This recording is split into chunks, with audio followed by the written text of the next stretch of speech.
Okay, तो start कर रहे हैं हम नए वीडियो से। आज का टॉपिक हमारा नर्वस सिस्टम है।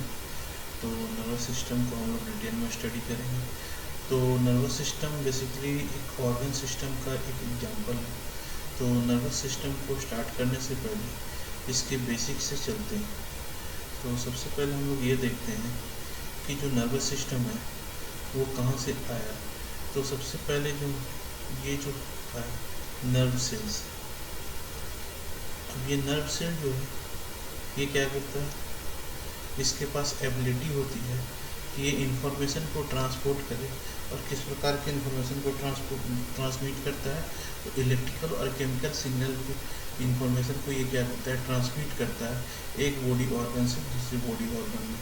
तो ये जो नर्व सेल है इसका काम क्या रहता है, to transmit information from one body organ to one body part to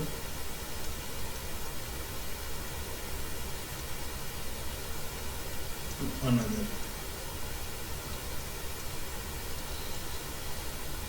So information जो होता है कि किस फॉर्म में होता है, इलेक्ट्रिकल एंड केमिकल सिग्नल की फॉर्म में।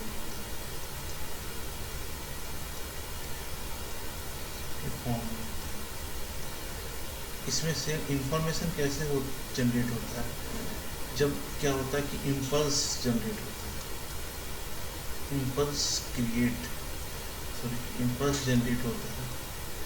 और जिसके कारण क्या होता है कि इंफॉर्मेशन फॉर्म होता है एक बॉडी ऑर्गन से दूसरे बॉडी ऑर्गन। तो हम लोग देखते हैं कि नर्व सेल सबसे पहले किस एनिमल में देखा गया था। तो नर्व सेल सबसे पहले हाइड्रा में देखा गया था। हाइड्रा के सेल बॉडी पार्ट में ये नेट के जैसा स्ट्रक्चर फॉर्म किया हुआ था। हाइड्रा के टेंटिकल्स में ये नर्व सेल जो है ये प्रेजेंट था। अब हम लोग देखते हैं कि जो हम लोग कंप्लीट नर्वस सिस्टम जो कि ऑर्गन सिस्टम का एग्जाम्पल है, वो नर्वस सिस्टम का हम लोग कहाँ से देखते हैं। तो नर्वस सिस्टम इसी को बोलते हैं न्यूरल सिस्टम।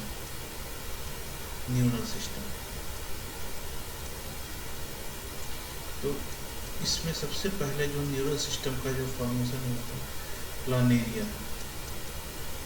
प्लानेरिया में फॉर्म हुआ था। और ये प्लानेरिया किसका, प्लेटीहेलमिन्थेस का है।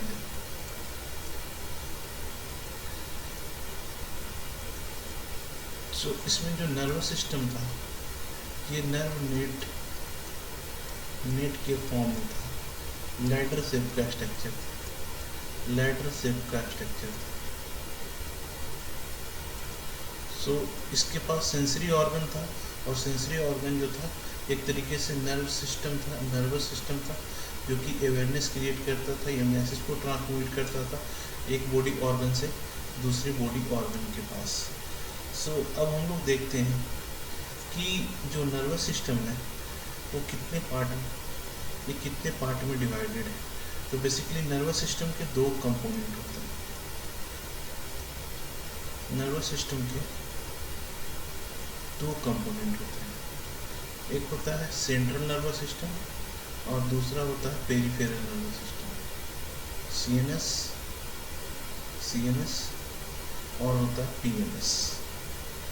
अब सीएनएस और पीएनएस को हम लोग देखते हैं, मैंने करते हैं। तो सीएनएस जैसे कि सेंट्रल नर्वस सिस्टम जिसको बोलते हैं सीएनएस, एग्जाम्पल इसका क्या है, central nervous system, brain and spinal cord. अब ये क्या होता है कि यहाँ से इंफॉर्मेशन आता है और इंफॉर्मेशन रिले होता है कहाँ से, सेंसरी ऑर्गन से। अब ये किस तरह का इंफॉर्मेशन, यहाँ पे हम लोग बोलते हैं एफरेंट इंफॉर्मेशन। ये एफरेंट नर्व है जो कि इंफॉर्मेशन को रिले करता है कहाँ पे, सीएनएस में। सीएनएस से इंफॉर्मेशन जाता है और इंफॉर्मेशन सीएनएस से जाता है पीएनएस की तरफ, इसको बोलते हैं efferent nerve.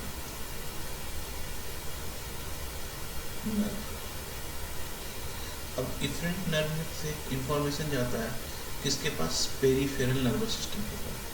Feral nervous systems जो कि दो पार्ट में डिवाइडेड है, एक तो होता है ऑटोनोमिक नर्वस सिस्टम, दूसरा होता है somatic nervous system. Autonomic nervous system जिसमें दो टाइप के नर्वस सिस्टम को इंक्लूड करता है, क्योंकि इमरजेंसी के समय सिंपैथेटिक और नॉर्मल कंडीशन के समय पैरासिम्पैथेटिक।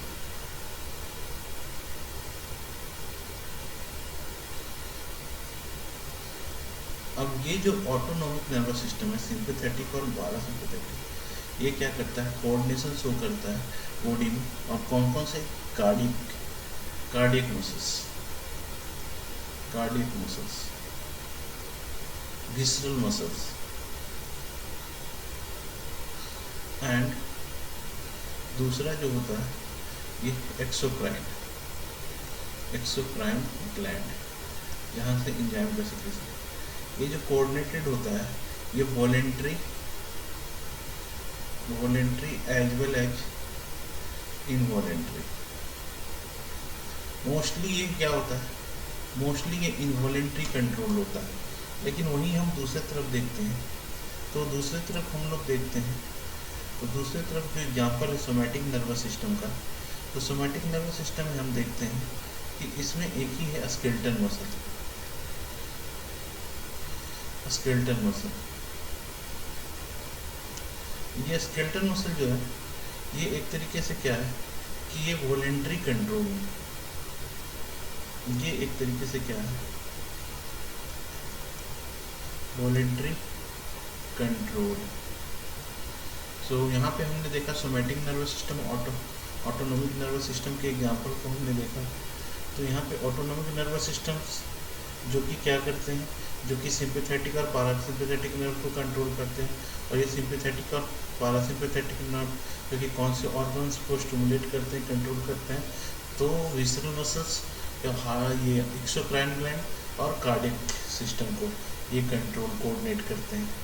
तो आगे चलते हैं और आगे हम लोग देखते हैं कि ये जो नर्वस सिस्टम है ये एक तरीके से हमने जो देखा है, इसका जो फ्लो चार्ट डायग्राम ड्रॉ किया, तो इसमें हमने देखा कि एक तरीके से नर्वस सिस्टम का डिफिनेशन निकल के आता है कि नर्वस सिस्टम जो है एक तरीके से ये क्या करता है, कंट्रोल एंड कोऑर्डिनेशन में हेल्प करता है। तो नर्वस सिस्टम जो है एक तरीके से ये क्या करता है, control and coordination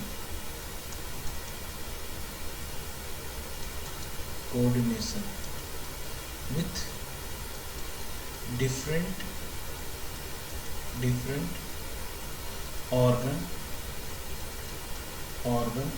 of our body। तो ये कंट्रोल एंड कोऑर्डिनेशन का रोल को प्ले करता है न्यूरल सिस्टम्स। तो न्यूरल सिस्टम जो होता है ये कोऑर्डिनेटेड होता है किसके साथ, एंडोक्राइन ग्लैंड के साथ। तो एंडोक्राइन ग्लैंड के साथ भी न्यूरल सिस्टम जो होता है ये कोऑर्डिनेटेड होता है। So it also work with, neural system also work with endocrine gland. So next चलते हैं और आगे देखते हैं कंपोनेंट ऑफ नर्वस सिस्टम। तो नर्वस सिस्टम के कितने कंपोनेंट होते हैं उसके बारे में हम लोग डिस्कस करेंगे। तो यहाँ पे देखते हैं कंपोनेंट ऑफ नर्वस सिस्टम।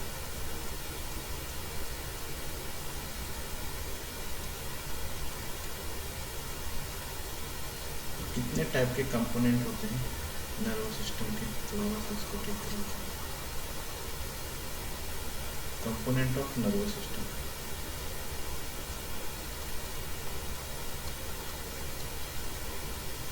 तो बेसिकली नर्वस सिस्टम में क्या होते हैं कि दो कंपोनेंट में डिवाइड होता है।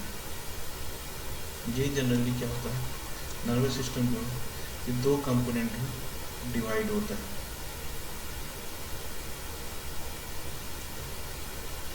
यहाँ पे हम लोग देखेंगे कि कितने कंपोनेंट में डिवाइड होता है, 2।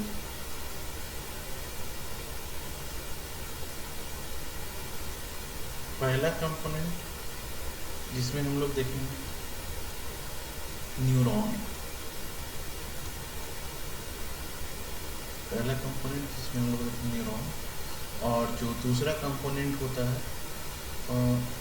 जिसमें हम लोग देखेंगे सेकेंड कंपोनेंट जिसमें हम लोग देखेंगे न्यूरोग्लिया सेल।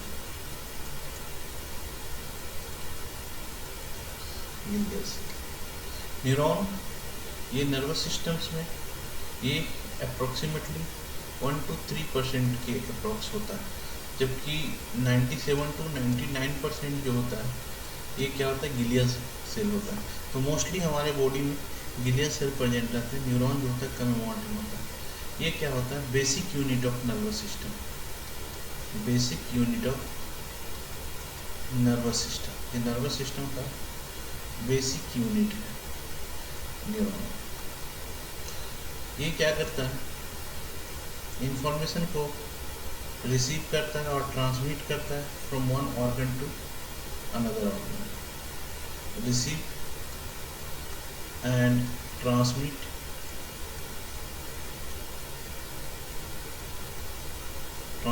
इंफॉर्मेशन। ये क्या करता है, इंफॉर्मेशन को रिसीव करता है और ट्रांसमिट करता है इंफॉर्मेशन। इसमें स्टिमुलस जनरेट होते हैं, स्टिमुलस जनरेट होते हैं by action potential, action potential. Stimulus generate होते हैं एक्शन पोटेंशियल से। अब हम लोग कुछ और इम्पोर्टेंट चीज़ जो कि जान लेते हैं नर्वस सिस्टम्स के बारे में, न्यूरॉन के बारे में। तो सबसे इम्पोर्टेंट बात तो ये है न्यूरॉन का कि न्यूरॉन जो होता है ये जो है ये नॉन डिवाइडिंग सेल है, non dividing cell, dividing cell. इसका डिवीजन जो होता है स्टक हो जाता है किसमें, इंटरफेज में, इंटरफेज के स्टेज में। न्यूरॉन जो का डिवीजन जो होता है स्टक हो जाता है, फंस जाता है इंटरफेज के स्टेज में। तीसरा सबसे इम्पोर्टेंट चीज़ क्या है न्यूरॉन के बारे में कि कोई भी नया न्यूरॉन बर्थ के बाद फॉर्मेशन नहीं होता। तो कोई भी नया न्यूरॉन का फॉर्म नहीं होता है आफ्टर बर्थ। बर्थ के बाद कोई भी न्यू न्यूरॉन का फॉर्मेशन नहीं होता है। ओके, सो ये हमने देखा कि कुछ इम्पोर्टेंट चीज़ है न्यूरॉन के बारे में जो कि इंफॉर्मेशन के पॉइंट ऑफ व्यू से इम्पोर्टेंट है। ये ऐसा सेल जो कि डिवाइड नहीं होता है, इसमें माइटोसिस नहीं होता है, माइटोसिस एब्सेंट होता है। न्यूरॉन ये माइटोसिस जो होता है बर्थ के बाद एब्सेंट होता है। बर्थ के पहले तक ये डिवाइड करता है, लेकिन बर्थ के बाद ये क्या हो जाता है, नॉन डिवाइडिंग सेल में कन्वर्ट हो जाता है।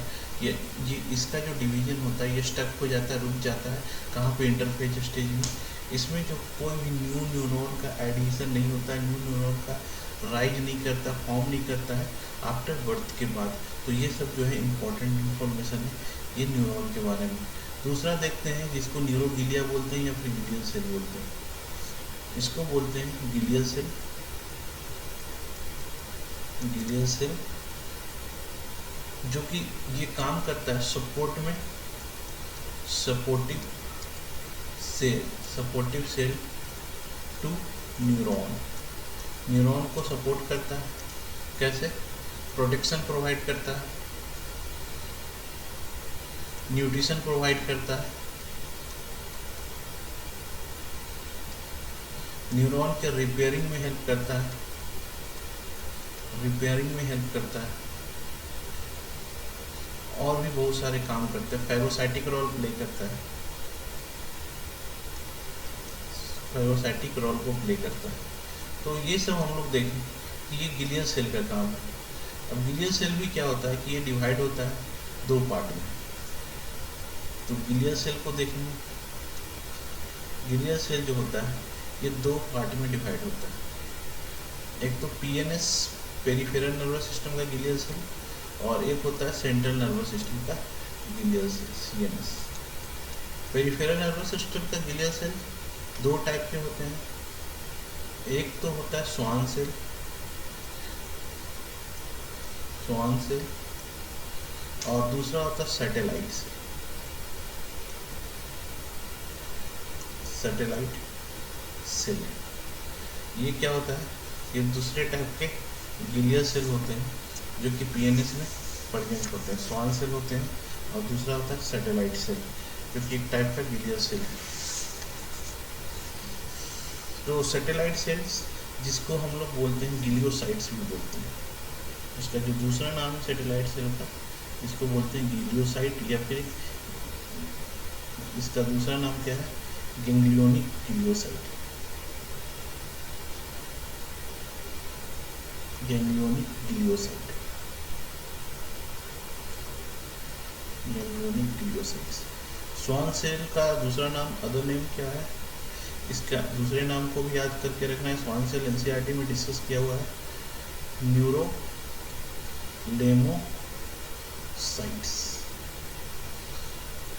न्यूरोलेमोसाइट्स स्वान सेल का दूसरा नाम है। और ये गैंग्लियोनिक गिलियोसाइट्स इसको बोलते हैं सैटेलाइट सेल। सीएनएस में हम लोग देखते हैं ये किस किस तरह के कंपोनेंट हैं जो कि सीएनएस में प्रेजेंट है। तो पहले तो ओलिगोडेंड्रोसाइट,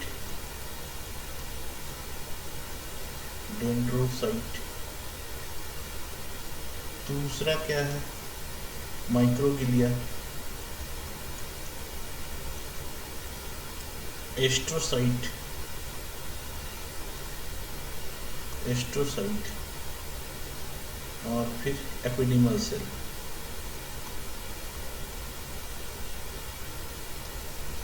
एपिडीमल सेल।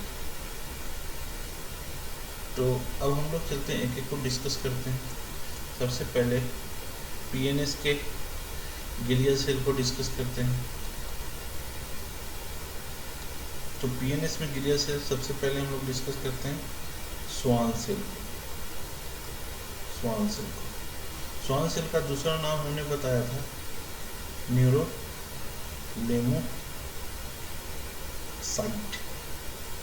इसका दूसरा नाम है। जबकि दूसरा जो होता है, दूसरा है जो है ये सबसे पहले इसको डिस्कस कर देते हैं। स्वान सेल हेल्प करता है किसमें, ये हेल्प करता है, it help in formation of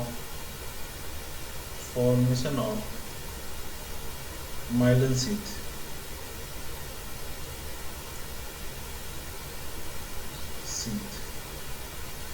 around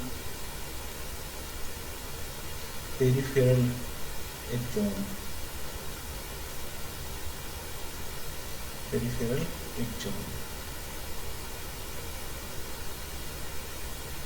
next part देखते हैं, और नेक्स्ट पार्ट देखते हैं सैटेलाइट सेल।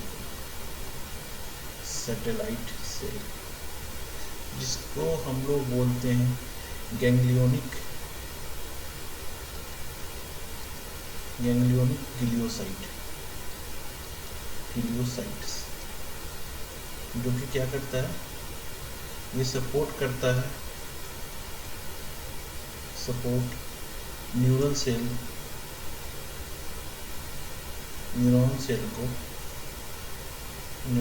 बॉडीज को within the ganglia of peripheral nervous system. तो एक तरीके से सपोर्ट सिस्टम प्रोवाइड करता है। दूसरा देखते हैं सीएनएस के गिलियल सेल को। सीएनएस के गिलियल सेल में सबसे पहले जो आता है oligodendrocyte,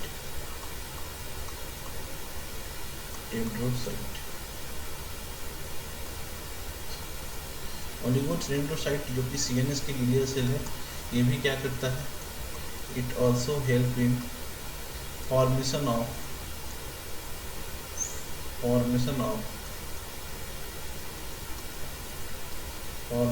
Schwann cell, sorry, myelin sheath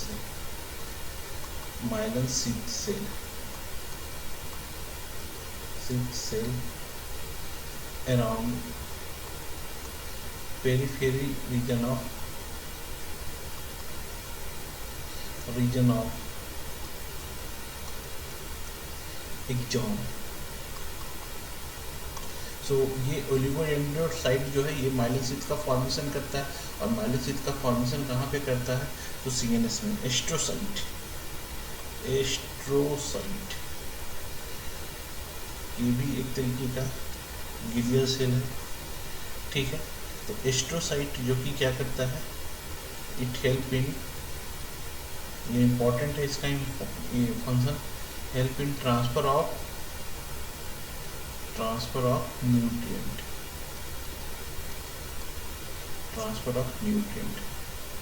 दूसरा देखते हैं माइक्रोग्लिया। ये भी गिलियल सेल है जो कि सीएनएस में प्रेजेंट होता है, फैगोसाइटिक सेल है जो कि फाइब्रोसाइटोसिस में हेल्प करता है। एपिडिमल